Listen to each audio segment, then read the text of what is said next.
来看台中市雾峰的阿达姆老街哦，涂骹拢铺黄砖啊路，也毋过时间久，真侪砖啊拢落去哦，常常有人跋倒着伤，阁有人去申请国家赔偿。雾峰区公所当下收集地方的意见，拍算要来改改做是点啊加路。红砖仔的路面无平，较大一点的窟啊，就用点啊加来补。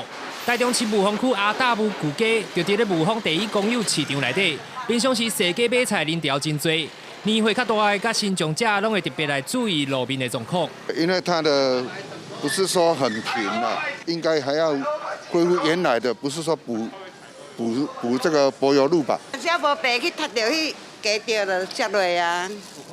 系啊。 红砖路面是2年前警官改先工程铺设，但是车辆搞来搞去，3年前开始出现破损的状况。去年12月，有一名年岁将近80岁的民众伫咧遮跋倒摔断骨头，按算申请国赔，甚至连伫咧市场营业的摊商，也因为跋倒脚头有受伤。12月的时候，就是在这个路上发生骨折。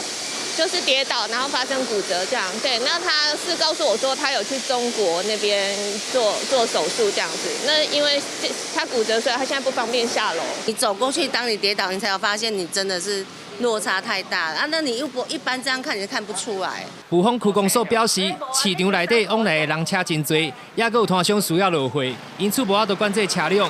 目前考虑专门铺设点啊加的路面。公所目前也正在会诊当地里邻长跟民众的意见，等到取得地方的共识后，我们公所将积极赶快来改善。不过，雾峰区公所强调，也有当地民众希望保留红砖仔的地景风貌，会陆续来听地方的意见，整合完了后就会时间，各部案件也来协助相关的事宜。